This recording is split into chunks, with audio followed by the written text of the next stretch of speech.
ألم تر إلى الذين خرجوا من ديارهم وهم ألوف حذر الموت فقال لهم الله موتوا ثم أحياهم إن الله لذو فضل على الناس ولكن أكثر الناس لا يشكرون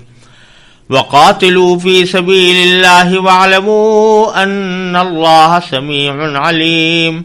من ذا الذي يقرض الله قرضا حسنا فيضاعفه له أضعافا كثيرة والله يقبض ويبسط وإليه ترجعون۔ کیا تمہیں ان لوگوں کا حال معلوم نہیں ہوا جو موت سے بچنے کے لیے اپنے گھروں سے نکل آئے تھے اور وہ ہزاروں کی تعداد میں تھے؟ چنانچہ اللہ نے ان سے کہا مر جاؤ، پھر انہیں زندہ کیا۔ حقیقت یہ ہے کہ اللہ لوگوں پر بہت فضل فرمانے والا ہے، لیکن اکثر لوگ شکر ادا نہیں کرتے۔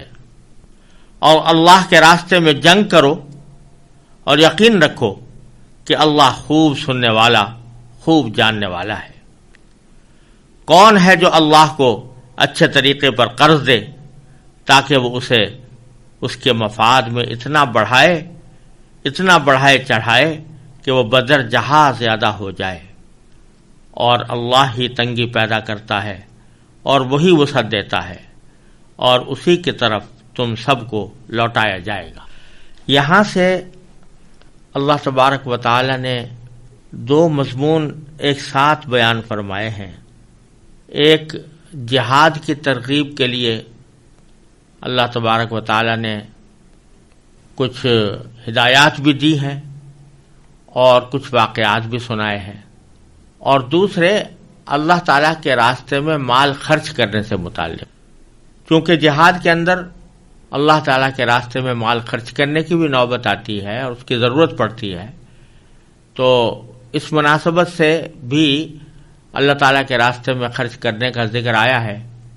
اور جب ذکر آیا تو پھر وہ جہاد کے لیے خرچ کرنے کے ساتھ خاص نہ رہا، بلکہ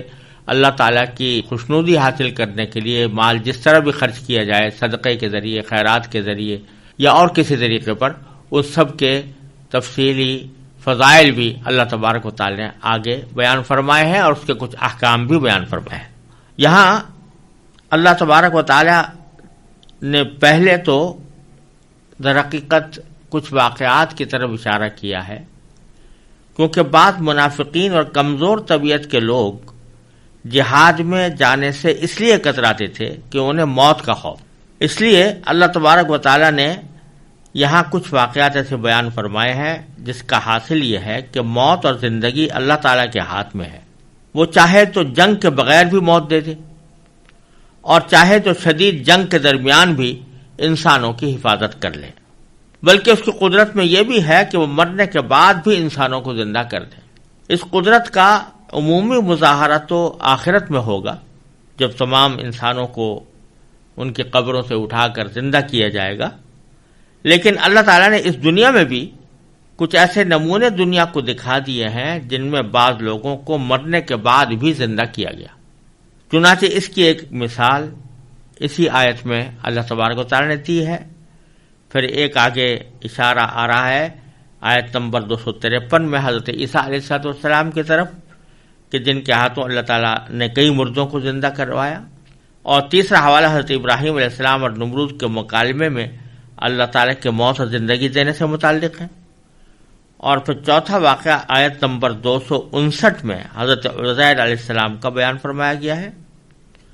اور اس سے اگلی آیت میں پانچواں واقعہ پھر حضرت ابراہیم علیہ السلام کا ہے، جس میں انہوں نے اللہ تعالیٰ سے عرض کیا تھا کہ وہ دیکھنا چاہتے ہیں کہ اللہ تعالیٰ مردوں کو کیسے زندہ کرتے ہیں۔ تو اس سیاق میں یہاں پر ایک واقعے کا ذکر اللہ تعالیٰ نے فرمایا ہے کہ الم تر الی الذین خرجوا من دیارہم وہم الوف، کیا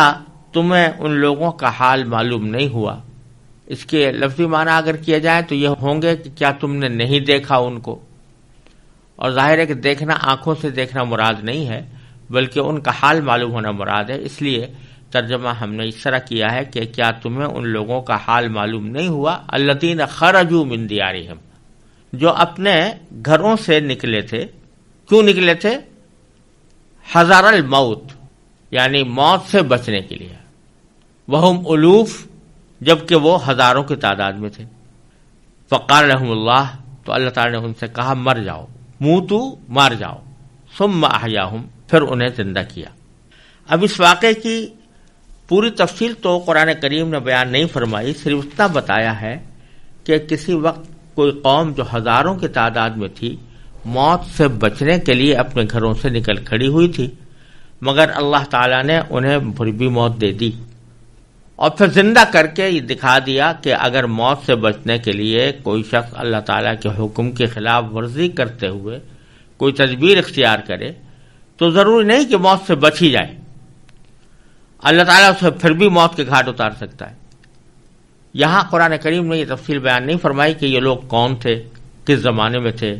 اور موت کا خوف کیا تھا جس کی بنا پر یہ بھاگ کھڑے ہوئے تھے. یہ اس لیے بیان نہیں فرمائی کہ قرآن کریم کوئی تاریخ کی کتاب نہیں ہے، اس میں جو واقعات بیان ہوتے ہیں وہ کوئی سبق دینے کے لیے ہوتے ہیں، لہذا اکثر ان کا صرف اتنا حصہ بیان کیا جاتا ہے جس سے وہ سبق مل جائے، اور اس واقعے سے جو سبق دینا مقصود ہے اس کے لیے اتنی بات کافی ہے جو یہاں بیان ہوئی ہے. البتہ جس انداز سے قرآن کریم نے اس واقعے کی طرف اشارہ کیا ہے کہ کیا تمہیں ان لوگوں کا حال معلوم نہیں ہوا، اس سے یہ پتہ چلتا ہے کہ یہ قصہ اس وقت جب کہ قرآن نازل ہو رہا ہے لوگوں میں مشہور و معروف تھا. چنانچہ حافظ ابن جریر طبری رحمۃ اللہ علیہ نے، جو امام المفسرین کہلاتے ہیں، یہاں حضرت عبداللہ ابن عباس اور بعض تابعین سے کئی روایتیں نقل کی ہیں جن سے معلوم ہوتا ہے کہ یہ واقعہ بنو اسرائیل کے لوگوں کا ہے جو کسی وقت ہزاروں کی تعداد میں ہونے کے باوجود یا تو کسی دشمن کے مقابلے سے کترا کر اپنا گھر بار چھوڑ گئے تھے یا طاعون کی وبا سے گھبرا کر نکل کھڑے ہوئے تھے، لیکن جب یہ اس جگہ پہنچے جسے وہ اپنی پناہ گاہ سمجھتے تھے، یعنی جہاں وہ موت سے بچ کر پہنچے تھے، تو اللہ کے حکم سے موت نے وہیں ان کو آ لیا. بعد میں جب وہ بوسیدہ ہڈیوں میں تبدیل ہو گئے تو حضرت حزقیل علیہ السلام کا وہاں سے گزر ہوا اور اللہ تعالیٰ نے ان کو حکم دیا کہ وہ ان ہڈیوں سے خطاب کریں، اور ان کے خطاب کے بعد وہ ہڈیاں پھر سے انسانی شکل میں زندہ ہو کر کھڑی ہو گئیں. حضرت حزقیل علیہ السلام کا یہ قصہ موجودہ بائبل میں بھی مذکور ہے، اس لیے کچھ بعید نہیں ہے کہ یہ واقعہ مدینہ منورہ کے یہودیوں میں مشہور ہو گیا ہو اور پھر یہودیوں سے اہل عرب کے پاس بھی پہنچا ہو اور ان کو معلوم ہو. بہرحال واقعے کی یہ تفصیلات چونکہ قرآن نے بیان نہیں کی، لہذا ہم یقین کے ساتھ ان پر بھروسہ نہیں کر سکتے، لیکن اتنی بات قرآن کریم کے صاف اور صریح الفاظ سے واضح ہے کہ ان لوگوں کو حقیقی طور پر موت کے بعد زندہ کیا گیا تھا. ہمارے زمانے کے بعض مصنفین نے مردوں کے زندہ ہونے کو بعید القیاس سمجھتے ہوئے اس آیت میں یہ تعویل کی ہے کہ یہاں موت سے مراد سیاسی اور اخلاقی موت ہے اور دوبارہ زندہ ہونے سے مراد سیاسی غلبہ ہے. لیکن حقیقت یہ ہے کہ تعویل قرآن کریم کے صریح الفاظ سے کسی طرح میل نہیں کھاتی اور عربیت اور قرآن کریم کے اسلوب سے بھی بہت بعید ہے. اگر کسی قوم کے بارے میں یہ کہا جائے کہ وہ سیاسی موت مر گئی تھی تو سیدھا سا اسلوب یہ ہوتا ہے کہ کہا جائے کہ ان کے اوپر ایک موت طاری ہو گئی تھی، لیکن یہاں تو خاص طور پر اللہ تعالیٰ فرمایا فقال لهم اللہ موتوا، اللہ تعالیٰ نے ان سے کہا کہ مر جاؤ. تو یہاں اس کو سیاسی موت سے تعبیر کرنا کہ اللہ تعالیٰ نے ان سے کہا کہ تم سیاسی موت مر جاؤ، یہ بہت ہی بعید اور دور ازکار بات ہے. لہذا اس میں یہ تعبیر کرنے کی ضرورت نہیں ہے. سیدھی سی بات یہ ہے کہ اگر اللہ تعالیٰ کی قدرت پر ایمان ہے تو اس قسم کے واقعات میں تعجب کی کیا بات ہے جس کی بنا پر یہ دور ازکار تعویلیں اختیار کی جائے. بالخصوص جیسا کہ میں نے شروع میں عرض کیا، یہاں سے آیت 260 تک جو سلسلہ گفتگو چل رہا ہے اس کی روشنی میں یہاں موت اور زندگی سے حقیقی معنی مراد ہونا ہی قرین قیاس ہے، اور آگے بھی کئی واقعات اللہ تعالیٰ یہ ایسے بتا رہے ہیں جس میں مرنے کے بعد کسی کو زندہ کیا گیا۔ آگے پھر اللہ تبارک و تعالیٰ نے فرمایا کہ ان اللہ لذو فضل علی الناس، حقیقت یہ ہے کہ اللہ لوگوں پر بہت فضل فرمانے والا ہے، ولکن اکثر الناس لا یشکرون، لیکن اکثر لوگ شکر ادا نہیں کرتے۔ یعنی یہ واقعہ کہ اللہ تبارک و تعالیٰ نے ان کو ایک تنبیہ کے طور پر موت بھی دی اور پھر اس کے بعد پھر ان کو دوبارہ زندہ بھی کیا، یہ سارا کچھ اللہ تبارک و تعالیٰ کے فضل کا ایک مظہر تھا، لیکن لوگ اس کے اوپر شکر ادا نہیں کرتے۔ اسی طریقے سے انسانی زندگی کے اندر بے شمار واقعات ایسے آتے ہیں کہ جو اللہ تعالیٰ کے فضل و کرم کی بنا پر وجود میں آتے ہیں، اور ان پر انسان کا فرض ہے کہ اللہ تعالیٰ کا شکر ادا کرے، لیکن بہت سے لوگ اس فریضے سے غافل رہتے ہیں اور شکر ادا نہیں کرتے۔ پھر آگے جو مقصود تھا اس واقعے کو بیان کرنے سے بھی اور آئندہ جو واقعات آ رہے ہیں ان کو بیان کرنے سے بھی، اس کو صریح الفاظ میں فرما دیا وَقَاتِلُوا فِي سَبِيلِ اللَّهِ، اور اللہ کے راستے میں جنگ کرو۔ اور پھر آگے فرمائے وَعَلَمُوا أَنَّ اللَّهَ سَمِيعٌ عَلِيمٌ، اور یقین رکھو کہ اللہ خوب سننے والا، خوب جاننے والا ہے۔ یعنی تم جو کچھ باتیں آپس میں کرتے ہو، بعض اوقات اس میں بزدلی کی باتیں ہوتی ہیں، بعض اوقات اس میں جہاد کے مقصد کے خلاف باتیں ہوتی ہیں، وہ بھی اللہ تعالیٰ سنتا ہے۔ اور تمہارے دل میں جو جہاد سے فرار کی باتیں پیدا ہوتی ہیں تو وہ بھی اللہ تعالیٰ جانتا ہے۔ جیسا میں نے عرض کیا کہ بعض منافقین خاص طور پر وہ جہاد سے کترایا کرتے تھے، تو ان کو یہ تنبیہ کر دی گئی ہے کہ اللہ تعالیٰ تمہارے ہر کام سے واقف بھی ہے اور ہر بات کو سن بھی رہا ہے۔ پھر آگے جیسا میں نے عرض کیا تھا کہ جہاد کے ساتھ اللہ تعالیٰ کے راستے میں مال خرچ کرنے کی بھی ترغیب دی گئی ہے، اور وہ یہ دونوں مضمون ساتھ ساتھ کو ایک طرح سے چلے ہیں، تو اس لیے اللہ تبارک و تعالیٰ نے آگے پھر اللہ تعالیٰ کے راستے میں مال خرچ کرنے کی ترغیب دیتے ہوئے یہ فرمایا کہ من ذا الذی یقرض اللہ قرضا حسنا، کون ہے جو اللہ کو اچھے طریقے پر قرض دے۔ ظاہر ہے اللہ تعالیٰ کو مال ہی کی کوئی ضرورت نہیں ہے، پیسوں کی کوئی ضرورت نہیں ہے، اس کی شان تو یہ ہے کہ وہ جو چاہتا ہے وہ کرتا ہے، اور کن فیکون کا معاملہ اس کی مشیت کے ساتھ رہتا ہے، اور اس کو کسی بھی شخص سے کوئی مدد لینے کی ضرورت نہیں ہے۔ تو قرضہ لینے کی کیا ضرورت ہو سکتی ہے؟ لیکن اللہ تبارک و تعالیٰ اپنے فضل و کرم سے جب کوئی شخص کسی خیر کے مصرف میں، کسی بھلائی کے مصرف میں مال خرچ کرتا ہے تو اس کو اللہ تبارک و تعالیٰ نے اس طرح تعبیر فرمایا ہماری ہمت افزائی کے لیے کہ یہ ایک قرضہ ہے جو تم اللہ تعالیٰ کو دے رہے ہو، قرضاً حسنا، ایسا قرض جو اچھا قرض ہے وہ دے رہا۔ تو کون ہے جو یہ اچھا قرض دے؟ تو یہ اس طرح اشارہ ہے کہ جس طرح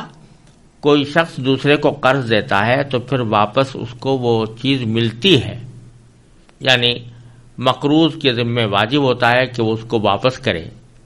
تو اسی طرح اللہ تبارک و تعالیٰ نے ذمہ داری لے رکھی ہے کہ جو کچھ بھی تم اللہ تعالیٰ کے راستے میں خرچ کرو گے تو وہ تمہیں اللہ تبارک و تعالیٰ کے ہاں جا کر ملے گا، اس لحاظ سے یہ قرض ہے۔ اور حسناً یہ صفت ہے قرض کی، اور ہمارے اردو زبان میں بھی قرض حسن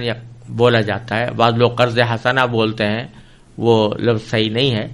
قرض حسن صحیح لفظ ہے، اور اس کا معنی ہے اچھا قرض۔ اچھا قرض کے معنی یہ ہے کہ جو ایسا قرض کہ جو آدمی اللہ تبارک و تعالیٰ کو راضی کرنے کے لیے، اللہ تعالیٰ کی خوشنودی حاصل کرنے کے لیے قرض دے، اور اس میں رویہ بھی اپنا اس کا اچھا رویہ ہو، خوش اخلاقی کے ساتھ دے، مناسب موقع پر دے، مناسب وقت پر دے، مناسب طریقے سے دے۔ یعنی یہ نہیں کہ قرض بھی دے رہا ہے اور آسان بھی جتلا رہا ہے، اور یہ کہ اس سے مطالبہ اس سے زیادہ جتنا دیا ہے اس سے زیادہ کا مطالبہ نہ کرے، جیسے سود کا مطالبہ نہ کرے، یہ سب باتیں مل کر قرض حسن بنتی ہیں. یعنی ایسا قرض جو اللہ تعالیٰ کو پسند ہے وہ قرض دیا تو اللہ تعالیٰ کی کیا کرتے ہیں؟ فَيُضَاعِفَهُ لَهُ أَضْعَافًا كَثِيرًا.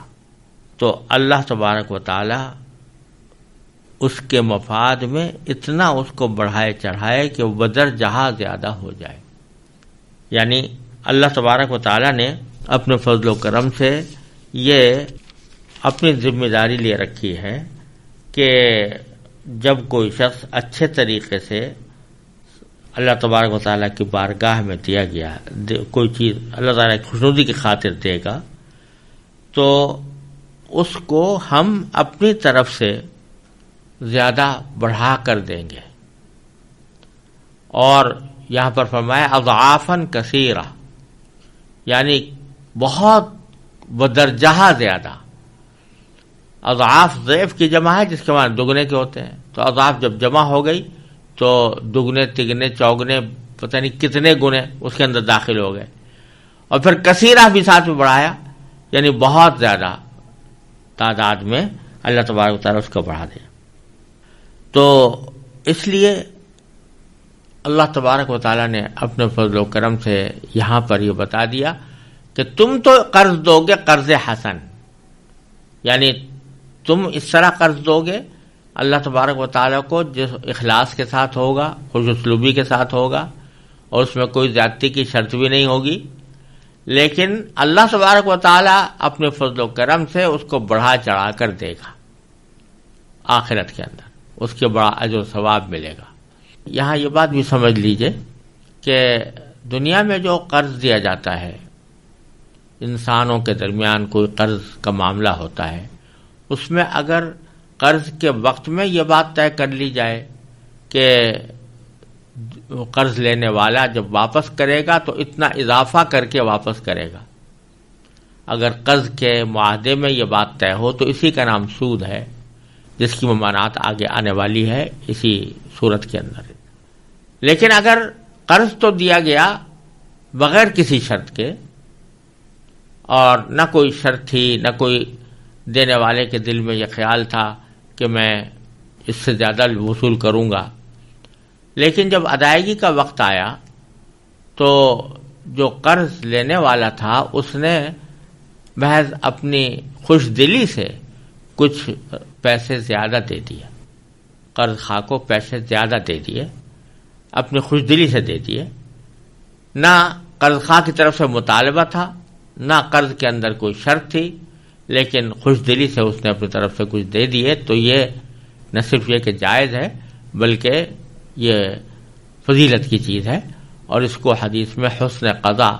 سے تعبیر فرمایا گیا ہے، اور اس کا معنی یہ ہے کہ ادائیگی اچھے طریقے سے کی جائے. تو قرض حسن تو وہ اس لحاظ سے ہو گیا کہ اس میں جس وقت قرض دیا جا رہا تھا تو کوئی شرط لگا کر زیادتی کا مطالبہ نہیں کیا گیا تھا، لیکن جب ادائیگی کا وقت آئے تو اس وقت میں اگر زیادہ دے دے تو وہ قرض حسن ہونے کے منافی نہیں ہوتا. تو یہاں یہ بھی کہا جا سکتا ہے کہ قرض حسن جو اللہ تبارک و تعالیٰ کے راستے میں جو مال خرچ کیا گیا وہ ایک طرح سے قرض حسن دیا گیا، کہ اس میں کوئی شرط اپنی طرف سے یہ نہیں تھی دینے والے کی کہ میں زیادہ وصول کروں گا، لیکن جب ادائیگی اللہ تعالیٰ کریں گے آخرت میں تو بہت زیادہ بڑھا کر وہ عطا فرمائیں گے، وہ جو کہیں ہزاروں گنا زیادہ اللہ تبارک و تعالیٰ بڑھا کر دے سکتے ہیں. لیکن دوسرے معنی اس کی یہ بھی ہو سکتا ہے کہ دنیا میں انسانوں کے درمیان جو قرض کا معاملہ ہوتا ہے اس میں تو شرط لگانا سود ہے اور حرام ہے، جیسے کہ آگے آئے گا. لیکن اللہ تبارک و تعالیٰ اگر یہ اعلان فرما رہے ہیں کہ جو ہمیں قرض دے گا، یعنی ہمارے راستے میں خرچ کرے گا، جہاد کے راستے میں خرچ کرے، یا غریبوں کی امداد میں خرچ کرے، یا کسی صدقہ جاریہ کے کام میں لگا کر خرچ کرے، تو ہم اس کو آخرت میں جا کر بہت زیادہ کئی گنا بڑھا کر اس کو دیں گے. تو یہ وہ شرط نہیں ہے جس کو اس کو قرض حسن سے نکال کر اس کو سود میں داخل کر دے. لہذا اس جگہ اس بات کا خیال رہنا چاہیے کہ یہ اللہ تبارک و تعالیٰ کی طرف سے وعدہ ہے. دنیا کے اندر ہونے والا کوئی معاملہ نہیں ہے جس میں قرض کے اوپر کسی اضافے کی شرط لگائی گئی ہو۔ پھر آگے اللہ تعالیٰ فرماتا ہے واللہ یقبض و یبسط، یعنی جب بخیل آدمی جب کوئی اللہ تعالیٰ کے راستے میں خرچ کرنے کا موقع آتا ہے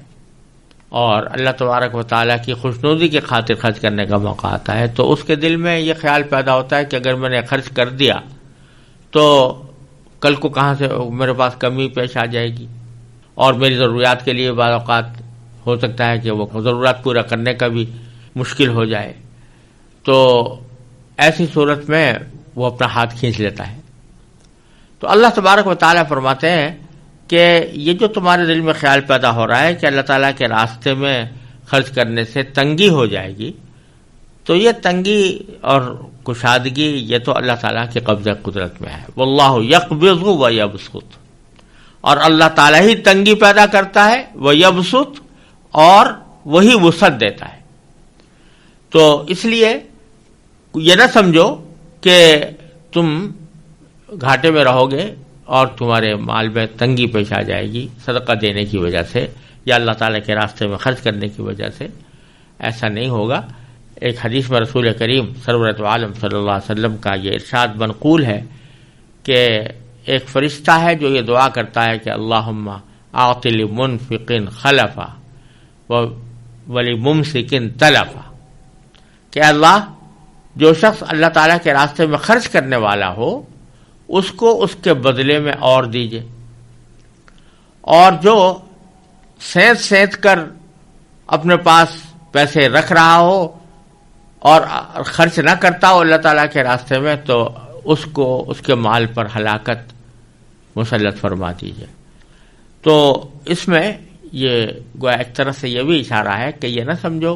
کہ صدقہ کرنے سے تمہارے مال میں اتنی کمی آ جائے گی کہ تمہیں تنگی پیش آئے۔ ٹھیک ہے، گنتی میں تو کمی آئے گی فوری طور پر،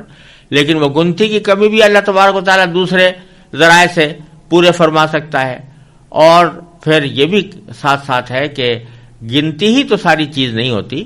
اصل چیز یہ ہے کہ اس پیسے سے برکت ہو، اس پیسے سے فائدہ حاصل ہو، اور وہ برکت اور فائدہ اللہ تبارک و تعالیٰ تھوڑے پیسوں میں بھی عطا فرما سکتے ہیں۔ بہت پیسے ہوں لیکن برکت نہ ہو تو فائدہ کچھ بھی حاصل نہ ہوا، اور تھوڑے پیسے ہوں لیکن اللہ تبارک و تعالیٰ اس سے بہت سارے کام نکال دے تو اس سے فائدہ تھوڑے پیسوں میں بھی حاصل ہو گیا۔ تو اس واسطے تنگی پیدا ہونا یا کشادگی پیدا ہونا یہ تو سب اللہ تعالیٰ کے قبضہ قدرت میں ہے، لہذا اس کی وجہ سے تم اپنا مال اللہ تعالیٰ کے راستے میں خرچ کرنے سے باز نہ رہو، کے بارے میں رکو نہیں۔ اور پھر آخر بات یہ ہے کہ وَإِلَيْهِ تُرْجَعُونَ، بالآخر تمہیں اسی کی طرف لوٹایا جائے گا، اللہ تعالیٰ کی طرف۔ تو اگر تم نے یہاں مال خرچ کیا ہوگا تو دنیا کے اندر بھی تمہارے مال میں برکت ہوئی، اور آخرت میں تو پھر اس کے اوپر جو کچھ اجر ملے گا وہ اتنا عظیم الشان ہے کہ اس کو لفظوں میں بیان بھی نہیں کیا جا سکتا۔